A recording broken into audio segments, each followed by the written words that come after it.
Here we are again, another episode of How to Yard.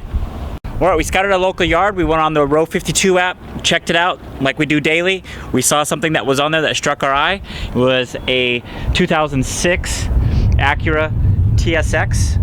After we got here, the engine's still in here. Okay, so what's the deal? Why is it still here? There was another one at the yard across the way. The engine was still there. After a week, discovered it had a thrown rod. Is that the case with this one? Let's check it out. After getting here, we see that the lower cross member was removed. I'm trying to think of why didn't they continue the job if they were trying to remove the engine. And it actually doesn't look like that's what they were trying to do at all. I see that they actually removed the power steering rack. And that actually is like a business around here. You'll see guys running around with power steering racks in a full cart. They're just pulling off whatever. I'm not quite sure their deal. But they wouldn't do if there wasn't money involved. So we took a look at it. The engine actually looks really good. It looked like it did get some, looks like it hit something up front here and pushed the core support forward, cracked the radiator hose, but everything else looks good. When they come in here, they have some information about the vehicle, including VIN number, year, make, model, mileage. This one has 204. With the Honda, in my opinion, that doesn't really hurt anything. Its mileage doesn't really mean anything. How well was it taken care of? You can get a good idea about what kind of condition the motor is in, about what kind of condition the vehicle was in. Light gray interior, looks like it was well taken care of. Oil change sticker is up there. So it's probably a good indication that this is well taken care of. So we're gonna go ahead and pull it. If it was wrecked when it came in here, then that usually means that it was running before it got in the accident. So that's a good indication that it's good as well. Lower cross member is off, so I think what we're going to end up doing is sliding it up out of the way. We're going to bring the A-frame over here, break the hood out, bring the A-frame over here, drop the engine down, slide it out, then we'll pick it back up, pull the transmission out. I think we should be out of here really, really quick. Okay, on top of having the Row 52 app, they make it really conducive to like the pro yarder, if you will. So you have an app that tells you what's here at the yard, what day it got here, what transmission, what model. You know, that's all good information for people like me that, hey, you know what, that's where I want to go. Okay, so that's one thing that makes it conducive, but it's advantageous to us both for them to do that, to facilitate the means of being able to extract the engines really quick and easy, because that means they have a constant flow of customers such as myself, and that means that this engine's going to go into another project car we got going on, which I think it's going to be Art's. He's ready for an all-motor K series. I think that's what we're going to do with this one. But now that the hood's off, we're going to remove some things like the air box. We got a battery box over here. Basically anything that's covering the transmission to get to the motor mounts.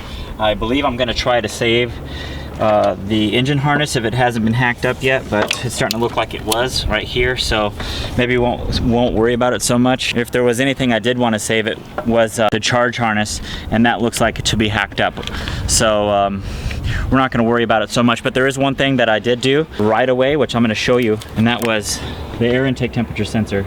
I didn't unplug it because that's like a common mistake that I've made even in the past, was I'd unplug it, remove the air box, and chuck the air box somewhere because I'm not going to use it, and then leave the air sensor in there. I totally would forget to come back and get it out of it.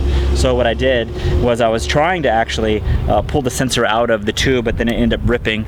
Either way, it's still attached to the engine harness. I'm going to keep most of the engine harness attached to the engine, but probably cut around it to make it really quick and fast. We're going to drop it down again, slide it out, and then unpull, and then pick it back up with the cherry picker, and then pluck the engine from the transmission.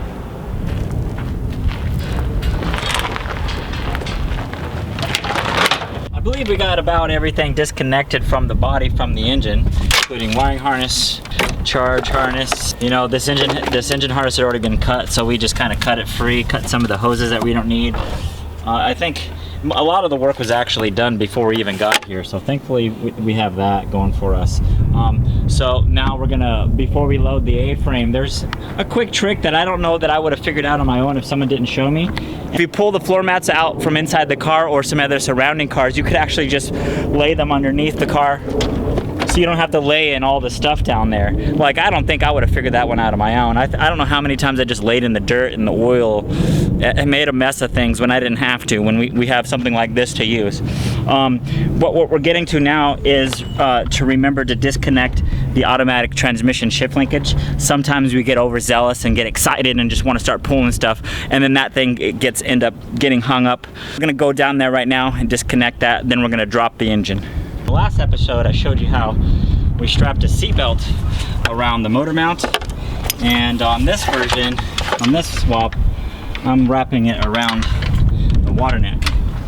Alright, so I'm using, like if anybody guys know how to tie a tie, that's basically the same knot I'm using here, just a little slip knot. Alright, the engine's dropped now, but I think it's a little too tall to be able to slide it out from underneath, so what I think I'm gonna do. Alright, so I picked up the car using the engine hoist by the strut tower bar here, but it's kind of shady, you know. The way that they set the car up off the ground is by some like homemade jack stands, but since I have the front lifted up, it's kind of sketchy. You can see I kind of move it pretty easily, and I don't really want to be underneath there with it like that. Even though the A-frame's holding the part that would fall on me, I just don't feel comfortable sitting down here. So I still have my strap attached to there, and I'm just going to stay clear of the car, and I'm just going to kind of yank at the engine to pull it out from under there. There we go. We have the engine lifted up on the A-frame, and so now I'm going to share with you some good yard tips. Okay, so there's several things on here that we don't need on the next swap we're going to do, like the exhaust manifold and the intake manifold, the transmission and the flex plate and motor mounts and AC compressor.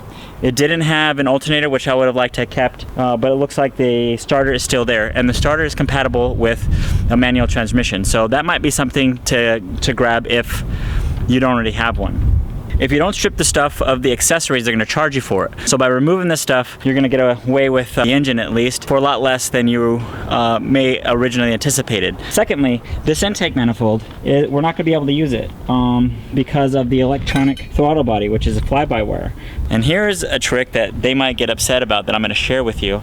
If we get an 0304 Accord intake manifold, it's a direct replacement of this particular one. That one actually has a throttle cable throttle body. We want that. This one has the electronic version. If we wanted to use this intake manifold, that also means that we're going to have to get an adapter plate and another throttle body, and that raises the costs.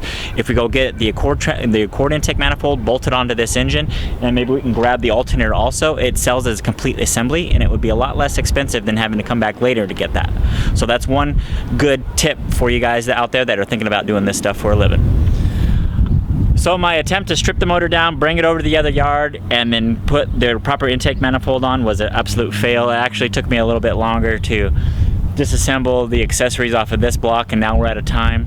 So unfortunately I am going to have to come back, but what I will do is I'm going to ask the guys up there about what I want to do, and then just ask them. That way we keep a good business relationship. I still want to keep coming back here, and again, I could pitch it to them that it's advantageous for me to share this information for them, because it will encourage more people to come out here, and that keeps them busy. And just like a comedy show that I saw in Venice Beach, they said, hey, keep us out of the po house, it keeps us out of yo house. Happy tuning.